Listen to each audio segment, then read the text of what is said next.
na vida real. Explica a risada agora, Lenira. É o seu mesmo programa Divinista, tá bom? Mudando de nome, mudando de carinho um pouquinho, mas os mesmos velhos apresentadores de sempre. Ela está se divertindo. E nesse bloco, esse bloco, na vida real, a gente vai... É exatamente isso. Como que aplica isso que a gente está conversando na vida real? Então, nesse caso que nós estamos vendo aí o filme Hamlet, né? A gente vai sair da cena do filme e perguntar: o que isso tem a ver com a gente? O que isso tem a ver com os desafios que a vida coloca diante da gente, né? Esse luto, essa luta, essa perda, essa luta que a gente vai perder e que a gente perde. O que tem a ver com a gente? Nós escolhemos hoje, né, para tratar sobre esse filme, Hamlet, que é uma tragédia. Tragédia não é só uma história triste. Tragédia é quando alguém luta contra um destino que parece maior do que a própria vontade. Tem que ir adiante, né? Mas é tragédia, viu? Porque, veja, a Agnes, ela tem uma visão de perda, que vai perder um filho. Não conheço coisa pior do que isso. E essa visão não deixa ela passiva. Ela não vai chorando num canto, não. Ela vai, tenta de qualquer modo. E é erva pra cá, e é mandiga pra lá, é tudo pra lá pra salvar esse filho. Segurar aí com as duas mãos a vida desse filho, mas ela não vai conseguir. Agora, Kainé, como o filme mostra essa luta da Agnes contra aquilo que ela pressente? E como que a doutrina, né, nos ajuda a olhar isso sem cair no fatalismo? É assim, vai acontecer. Acabou. E nem também na questão, mas o que vale é o plano espiritual, o que vale vai encontrar. Que também isso daí eu acho muito cruel, sabe? Falar, você é espiritualista, você não pode sofrer com uma perda. Eu acho muito cruel isso. É isso, né? Agora a gente vai para a parte mais prática, né?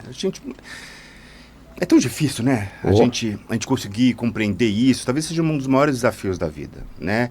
Eu costumo dizer assim, a vida não é sobre aquilo que você vai passar, né? Porque esses desafios todos, mais trágicos ou menos trágicos, vão acontecer na vida de todo mundo. Todo mundo vai perder alguém, todo mundo vai perder um emprego um dia, todo mundo vai ter alguma coisa altos e baixos na vida. Altos e baixos na vida. E isso faz absolutamente parte da encarnação. O mais importante é como você vai passar por isso, né?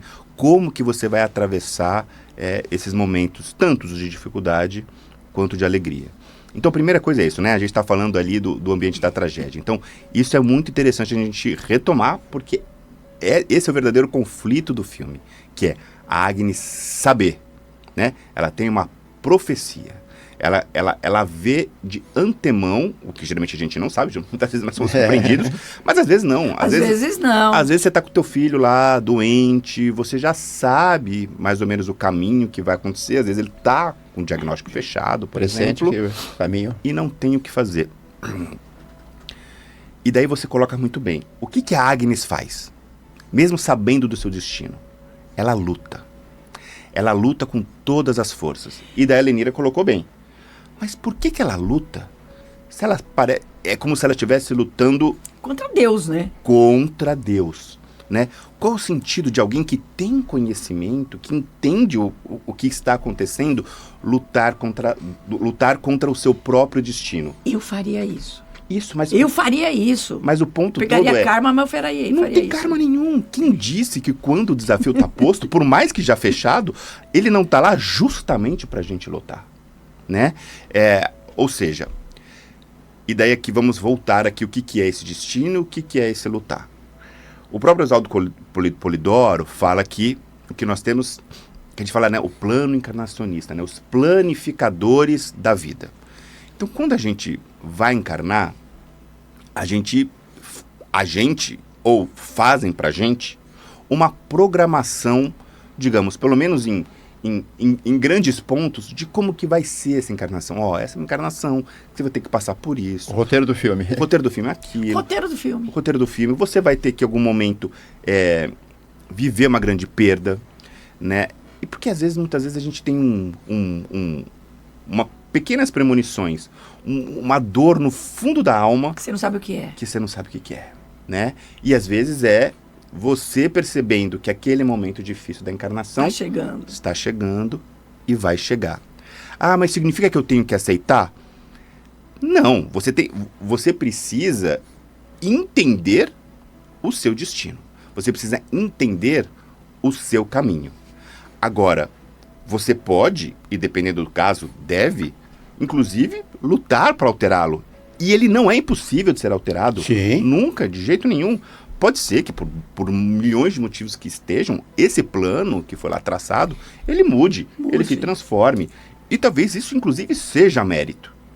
Mas daí, essa é a grande, no meu ponto de vista, a inteligência da encarnação, né? Que é muito difícil de ter. Isso até... que é você entender quando que você precisa seguir com o fluxo, porque é para ser isso mesmo, é para si, então eu vou ser forte aqui, aguentar todo esse caminho, e quando que não, eu preciso lutar para modificar o meu destino, modificar a minha encarnação, melhorar a minha encarnação. É fundamental te ouvir isso, porque, ou falar sobre isso, né? Porque a gente tem, e é fundamental também falar da justiça divina. Mas passa a ideia, normalmente, no dia a dia, na conversa, na divulgação da espiritualidade, a justiça divina é rígida. Sim, mas a justiça divina é inteligente.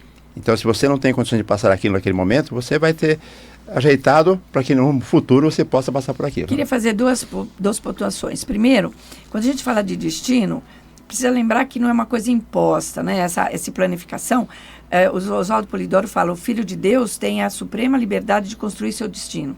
Assim como aquilo que eu faço durante a minha vida de encarnado vai dar o tom, o começo da minha vida vai dar o tom do meio da minha vida e o fim da minha vida, né?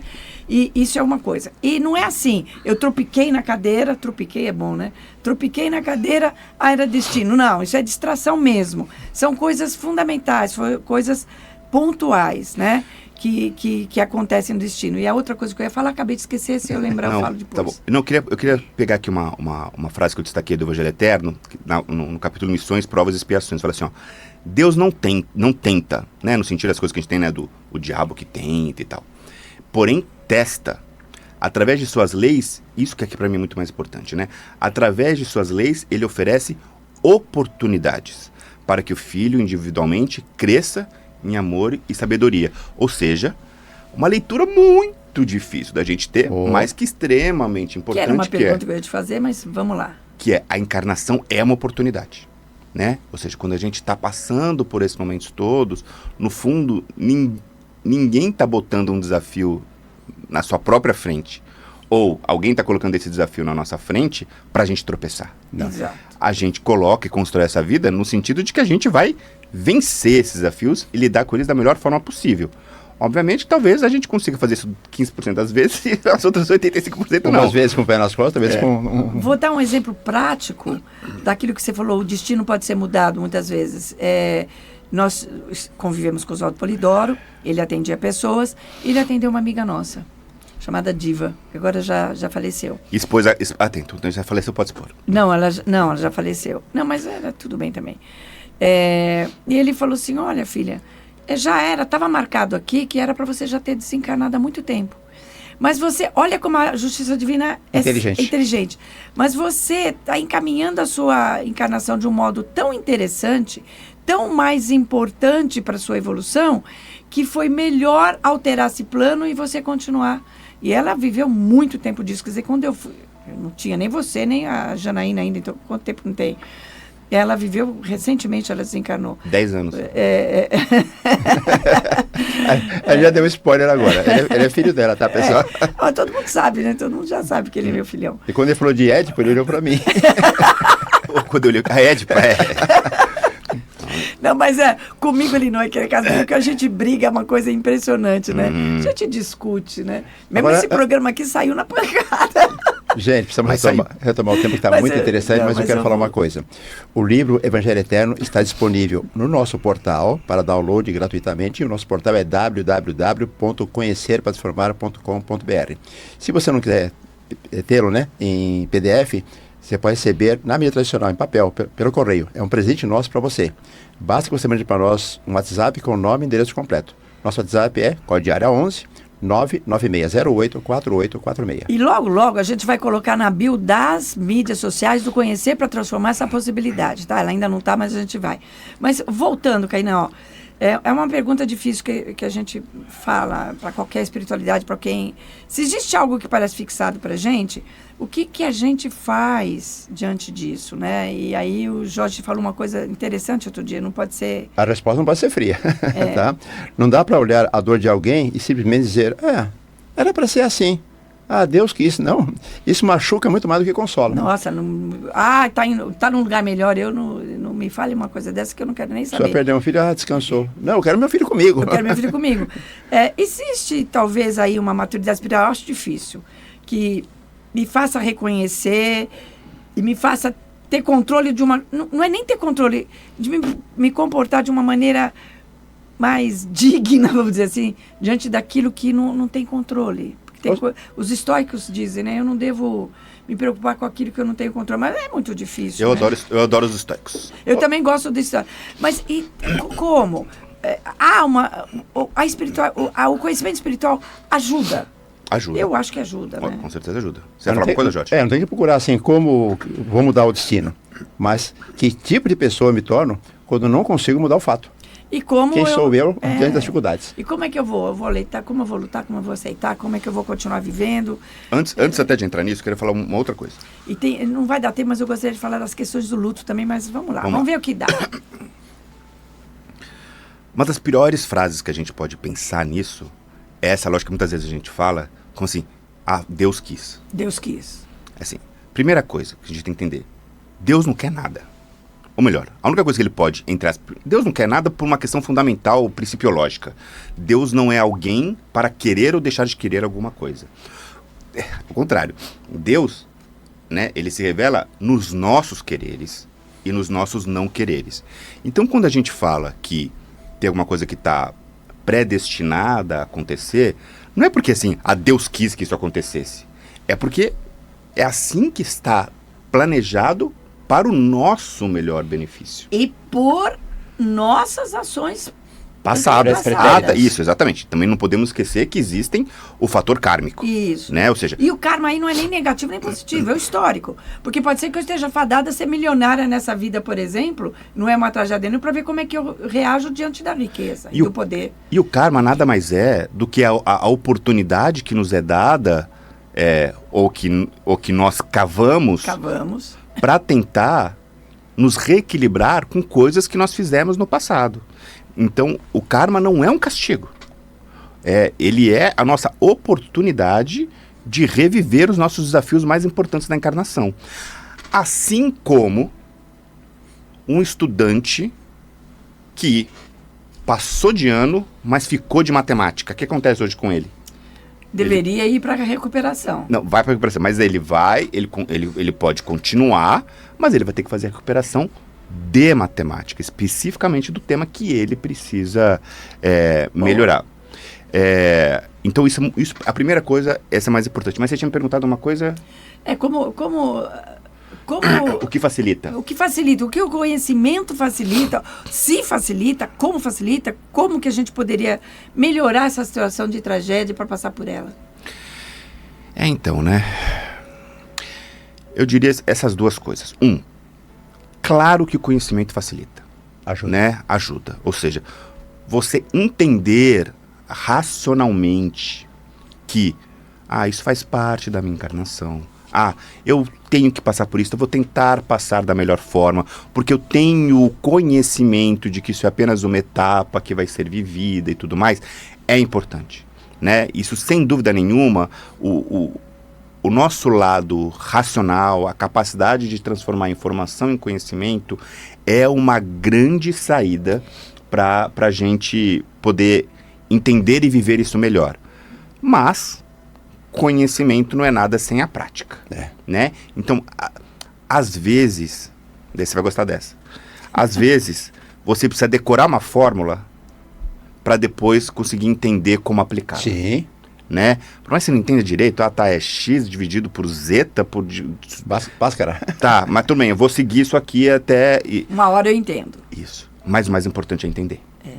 O mais importante do que entender é viver.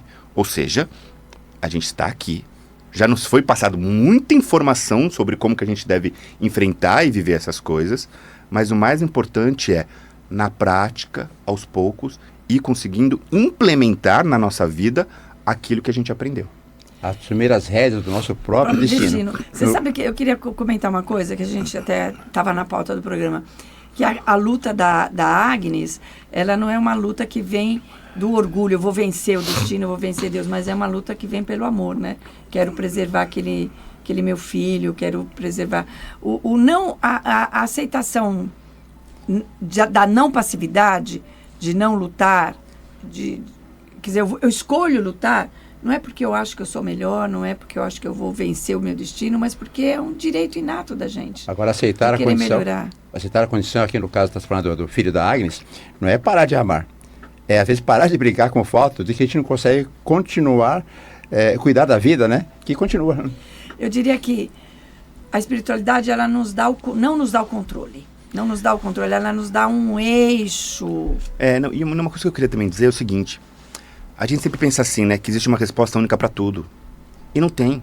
Pode ser que numa encarnação o desafio seja colocado para você lutar. Sim.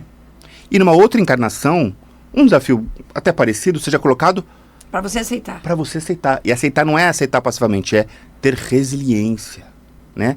Como é importante a gente treinar a resiliência, né? Para a gente crescer espiritualmente. Então, daí é pra gente começar a pensar cada vez mais no luto, que a gente precisa falar do luto, né? Nós temos falado do luto, estamos com 43, mas a gente vai. Tá. A resiliência, tá? Você, muitas vezes, recebe uma restrição na carne para acontecer uma libertação espiritual, né? E o que a gente quer dizer depois de tudo isso tem um luto, sou espírita, não posso sofrer? Deve sofrer. Vai sofrer. Né? Esse sofrimento, você passar por esse sentimento tão profundo, como, por exemplo, a perda de um filho, é algo que talvez você precise viver para poder amadurecer espiritualmente. Então, todos os espíritos nós estamos aprendendo o tempo todo. Exatamente. Vamos voltar nisso? Vamos para o papo aberto, para a gente poder falar do luto, até da diferença do luto do pai e da mãe. Como é que eles se expressaram diferentemente. Papo aberto.